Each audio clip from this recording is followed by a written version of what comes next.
And what I've tried to do in my work is set out a 7-point framework for how I think we can best deal with terrorism and countering the terrorist threat. Now, I'm fully aware that a professor of politics at a university has much less practical experience than do all of you with dealing with questions of terrorism. And I'm certainly not trying to suggest that I have all of the answers at all. What I am trying to suggest is that, having spent my career studying lots of different cases of terrorism and how to respond to it, I think there are some broad patterns and frameworks which might help us to deal with this most effectively. And I think sometimes in the crisis immediately following a terrorist atrocity or an upsurge in violence in a particular setting or context, it's easy to forget those lessons and to get things wrong, which on colder, calmer reflection, we might think about in ways that are more fruitful. And so I want to set out what I think those 7 interlinked points are, and to relate them particularly to the questions you're most interested on this module in relation to grievances and terrorism. The first point is this: while there's a temptation in the wake of terrorist violence to think we'll deal with it once and for all and get rid of it, one of the crucial lessons of dealing effectively with terrorism is that we have to learn to live with it. Terrorism will outlive everybody who's watching this film, everybody who's alive currently in any part of the world. It's too attractive a tactic for some people to go away, and it's been around for far too long for us to think naively that we're going to be able to deal with it in a way which gets rid of it once and for all. Part of the reason for that is that for some small proportion of people with particular grievances, terrorism seems like the most effective way of trying to address their concerns. When you interview people who've been involved in terrorism, when you look at their propaganda or their memoirs, a common theme across all sorts of different conflicts, from Northern Ireland to Israel-Palestine, to Spain, to Africa, is that people say the only way I could get my message across, the only way I could bring about change, the only way I could remedy the grievances I have is through terrorism. Now, I think broadly speaking they're wrong. I think terrorism tends not in fact to address the problems in the ways that they think it should do or will do. And I also think there are often very many other, largely more peaceful ways of addressing those problems which should be more fruitful. But the first lesson when we're thinking about how to respond to terrorism is not to give in to the temptation to say we're going to stamp it out, but to have more realistic goals. And the realistic goal, I would suggest, might be thought about like this: terrorism, if it's a flame, will continue to burn either larger or smaller. And the key thing we have to do is to try and reduce the size of that flame so that fewer lives are going to be damaged and destroyed through it. And as we do that, I think there are ways in which we can learn to live with terrorism more effectively than we sometimes fear we can. In this city, in Belfast, there was an appalling level of violence, particularly in the 1970s, from Irish Republican terrorists and from loyalist terrorists on the other side of the community. And yet this city has been incredibly resilient in terms of sustaining life, community relations for most people, and structures of society in a way which made it more and more difficult for terrorists to destroy society as the conflict went on, rather than a way which destroyed the state. And in most conflicts throughout history, states and societies have been more resilient when facing terrorist threats than they have feared at the outset of those conflicts. If the first point, I think, is that we should learn to live with it and recognise that some people will express their grievances through violence, the second point I would stress is this: wherever it's possible to do so, we should address the underlying root causes and problems and grievances which give strength to terrorist campaigns. This is not to say that terrorists are fair enough to carry out their violence because they've got a reasonable point in terms of their grievance at all. I find it almost impossible to come across cases where terrorist violence makes the situation better. Okay. What I would say is that terrorist violence of serious kinds, whether it's of an Al-Qaeda variety or Hamas or others involved in the Palestinian struggle, or ETA in the Basque country in Spain, or violence here in Northern Ireland, or other kinds of conflict that have been serious and enduring from terrorist groups, that most of that violence originates in what are undoubtedly serious political problems. And while we might look on and say this looks to us like people think they have a grievance, A better way of thinking about it is that there is a grievance. They might be wrong about the extent of the injustice which has been done. They might, and I think often are, wrong about thinking that terrorism will make things better. I think terrorism normally makes those grievances more accentuated for the community that they want to represent.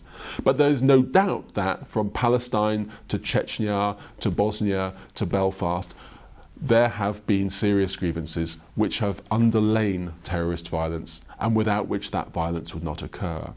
It's not the case that we can always deal with those satisfactorily. There are always going to be more grievances than we'll be able to address, and many of them are such complicated problems, whether it's over legitimacy in a place like Kashmir, whether it's over the degree to which you can match communal and state boundaries in ways which people find acceptable on differing sides of a community, as in Israel-Palestine most famously. Those are problems which it's very, very difficult to address finally. But it is the case both that there are some historical moments when you can resolve those conflicts and where the terrorist campaign will fizzle out as a result.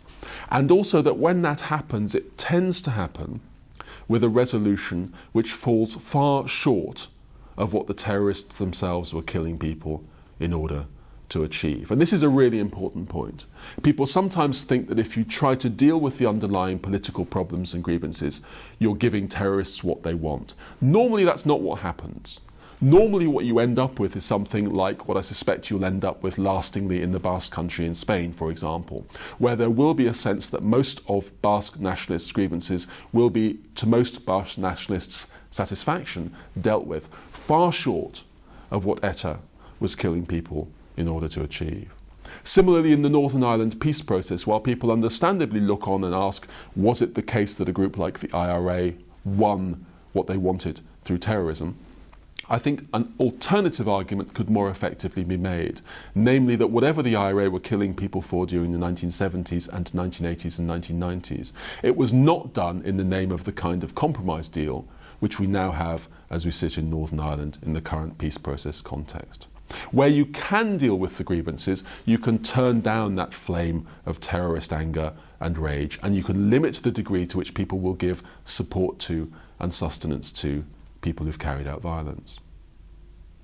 A third principle, which I think is absolutely vital, is to avoid giving gifts to terrorists in the form of accentuating their grievances through over-militarising a response to terrorism. And I would say we need to avoid an over-militarisation of response to terrorist threats. I'm not saying that there's no role for the military in responding to terrorism. In some conflicts, including that in Northern Ireland, particularly during the most violent days, I think it was the case that the military response enabled there to be a sense of security, and there was a sense that it averted worse violence. It's also true that here in Belfast, as elsewhere in the post-9/11 conflict in regard particularly to Iraq, in the Israeli response to some Palestinian atrocities, in the French response in an earlier era to Algerian terrorism, there is no doubt that one effect of militarised responses was to accentuate the grievances of those who were carrying out atrocious terrorist violence against those states. In my interviews with people, for example, who joined the IRA, one of the key things that emerged from those who'd been involved in the 1970s was that, as one of them put it to me, one of the best recruiting agents they had for getting people to join the IRA was when the British Army overstepped the mark using too harsh a series of methods on the streets of Belfast or Derry, Londonderry. In other words, you can make it look to people who are terrorists or their supporters as if you're more oppressive because of your response to terrorism if it's over-militarised. And that makes it easier for them to rally support. It makes it easier for them to point to things and say, look at this harshness from this army response. Look at these houses being flattened. Look at these people being killed. I think this is one of the dangers, for example, at the moment with some of the use of drones in response to Al-Qaeda-related violence, that there's a danger that you can make it look like you're more of an oppressor than you actually are. Avoiding an over-militarisation of response is something which, particularly for liberal democracies, is a crucial part of minimising the accentuation of grievance, the grievance that feeds appalling terrorist violence.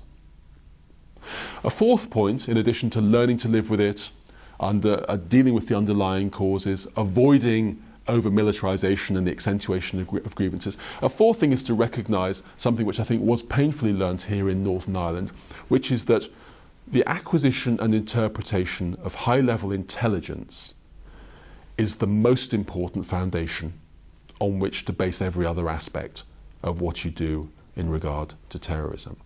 Put bluntly, if you don't have good intelligence about the people who are leading the campaign of terrorism, about what their grievances really are, about what their motivations really are, about what they might settle for, about what they're planning, about their activities and their support networks. If you don't have that kind of good intelligence, nothing else you do is likely to work effectively.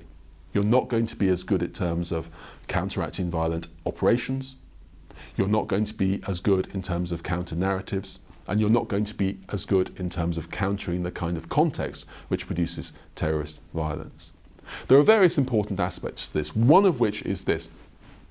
While it's true that ideological narratives produce an important reservoir for terrorist violence, and while it's true, as I've already said, that there are underlying grievances of political seriousness often behind terrorist campaigns, it's also true that many people who get involved in terrorism are not doing it just because of an ideological commitment. And in many cases, they're not even doing it, I think, primarily because they're persuaded by the niceties or details of an ideology, whether Islamist or in 1970s Western European terrorism, heavily Marxist in the case of the Red Brigades or the Red Army faction in Germany, or in loyalism or republicanism in Belfast through those ideologies either. Often motivations to do with people feeling socially isolated, to do with them feeling angry about their own community being targeted in ways which they consider to be unfair and violent, to do with, for some people, the attractions of adventure, to do for some people with the attractions of comradeship, of belonging in a small group of activists who are devoted to a cause and give meaning and purpose. Partly the psychological rewards of hitting back, of gaining revenge. These are all aspects of motivation. Now, getting close-up, high-grade intelligence about who's involved and what really motivates them enables states and NGOs as well to respond more effectively to the actual nature of terrorist violence. I think in the wake of 9/11, for example, there was a somewhat exaggerated presentation of a certain kind of bin Laden-esque ideology as being the thing that motivated people who put bombs in train stations or tried to kill people on airplanes. Undoubtedly, religious narratives and religio-political narratives have played and continue to play an important part in Al-Qaeda and related struggles. Equally true is the way in which different aspects of what often quite dislocated marginal individuals found to make their life meaningful also played a part. And the more we know close up about those people and what really motivates them, the more effectively we'll be able to respond in different aspects in the different ways we can to the different aspects of the threat and the nature of the real grievances underlying it. A fifth point I would stress is that as we do so, we have to respect orthodox legal frameworks and adhere to the democratically established rule of law. Whatever the grievances which terrorists use to justify their atrocities, there's an entirely understandable desire in the wake of a bomb going off, people being killed or injured in horrific circumstances, attacks being attempted. There's an understandable desire for people to say, look, let's throw away the rule book, let's throw away the law book, and let's just deal with these people in a brutal way. They've been brutal in their war with us, let's respond in kind. I think generally speaking, that produces less valuable results for you as the state, for you as the police service, for you as the prison service, than it does for the terrorists themselves. I think it's probably the case that what happened at Guantanamo Bay and Abu Ghraib prison in the early years of the 21st century will be remembered long after most of the terrorist violence that's been carried out by Al-Qaeda and related groups in the past decade has in detail been forgotten. In other words, the much less nasty things that happened in the mistreatment of people in incarcerated situations gives gifts to terrorists in terms of providing a propaganda gift which will help them in future generations to present the United States and their allies as being more oppressive, as being less legitimate, as being more iniquitous than they actually were and than they actually are. I think similar things happened in Northern Ireland. In the wake of the 1974 Guildford bombings by the IRA, atrocious violence in which 5 people were killed, no warnings were given when the bombs went off. In the wake of that, understandably, people thought we must find out who did this. And proper methods of policing were forgotten about, and the wrong people were put in prison, and there was mistreatment of those people who were wrongly stuck in jail. If you talk about the IRA's Guildford bombing of 1974 now, what people most remember is not a callous bombing by the IRA. What people most remember is that the nasty British state put Irish people in prison and did so wrongly. In other words, an IRA bombing which should have rebounded against them in terms of popular memory and opinion, rebounded in their favour in terms of a propaganda gift. And I think if you break your own legal rules, you risk doing that in a serious way. A sixth point in terms of responding to terrorism is that there is an important coordination of the roles of different aspects of what happens within one state, and reflected on the people in this module, different aspects of what happens in different states that are facing similar challenges. Notoriously, different intelligence agencies, even within the same state, can have rivalries which get in the way of effectively countering terrorist operations and countering terrorist campaigns. Notoriously, the relationships between different states, sometimes mistrust between the relevant agencies in different places, sometimes political tensions between individuals or between certain agencies and institutions, can make it more difficult to coordinate a response. And I think this is very unfortunate. I think one of the things which it can tend to do is to reinforce the way in which there are gaps in the net through which people can slip. And in particular, it seems to me that, for example, the ways in which the media represents and responds to terrorism are as important sometimes as the ways in which the police or the fire service or ambulances respond to terrorism. In other words, there are all sorts of ways in which, without wanting to be overly coercive about bringing together a single policy in one country, or even more so, a global response, there are ways of coordinating and thinking about what all of us do. Can I stop you there? Yeah. Do you mind starting that sixth point again? Of course. Just sound as if your throat was getting a bit dry. Okay, that is. I'll have a bit of water. Yeah. I'll blow my nose, do the sixth point. It's the cigarettes of my youth.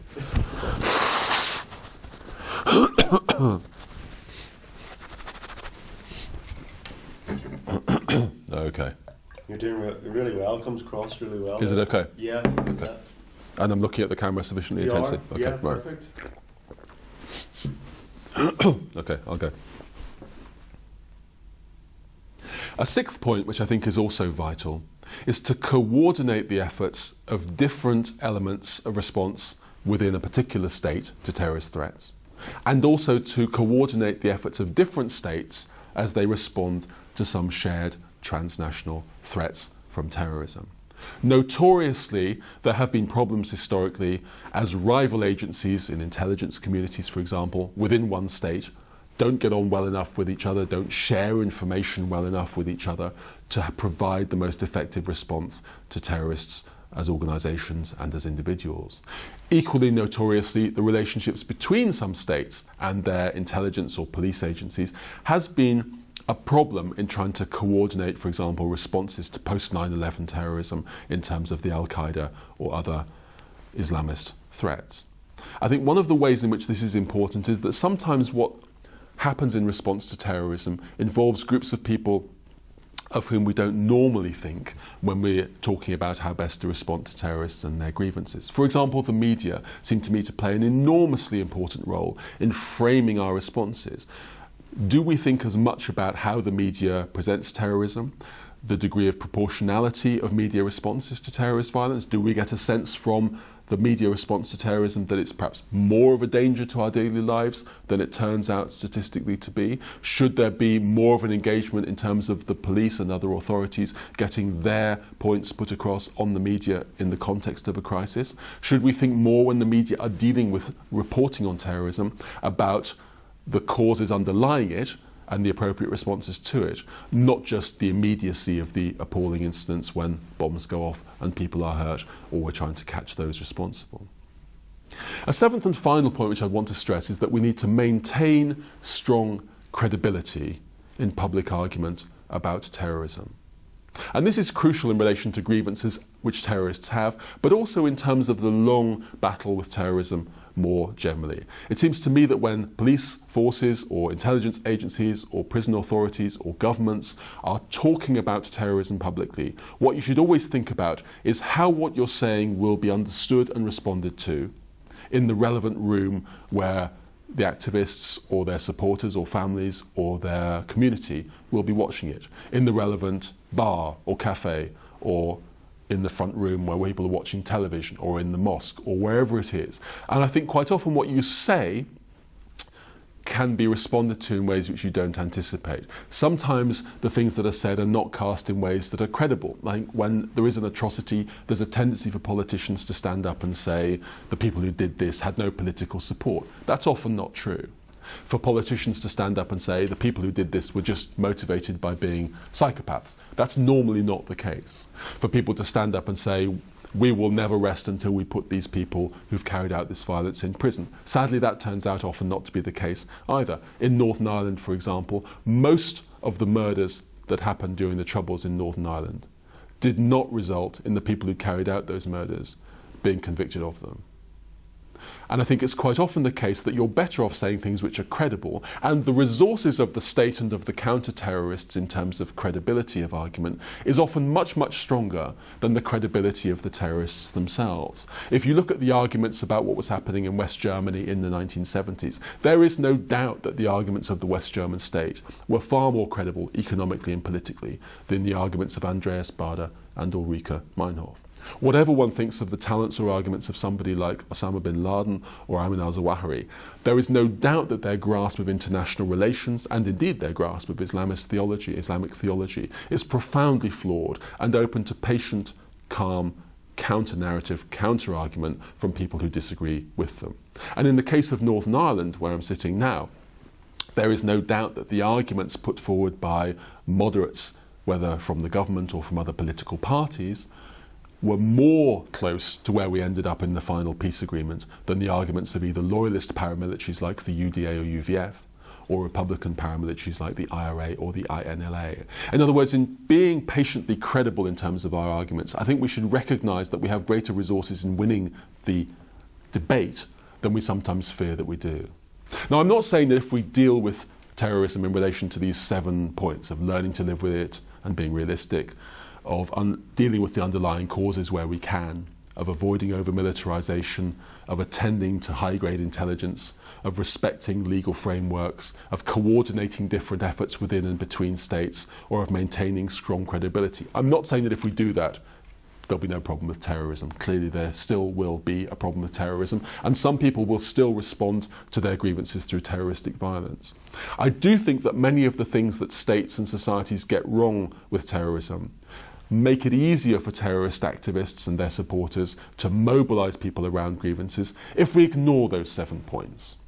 If we over-militarise, if we don't develop our intelligence properly, if we break our own laws and mistreat people, if we don't coordinate, if we maintain incredible arguments in public, we make it easier for terrorist groups to mobilise people around grievances. Whereas in the long term, I suspect that most terrorist groups end up their campaigns without having achieved what they wanted to achieve, and we should be more confident that that is the case. And as we deal with terrorists and their grievances, we should recognise that there is a framework. I set it around these 7 interlinked points. There is a framework derived from a study of the long history of terrorism and counter-terrorism, which should enable us to feel that we can be patiently confident that we can contain a terrorist threat comparatively effectively and turn down the flame of terrorist violence, which will still be there in atrocious ways from time to time, but which can be less threatening to us if we think about this framework of principles in responding to terrorism. Thank you very much.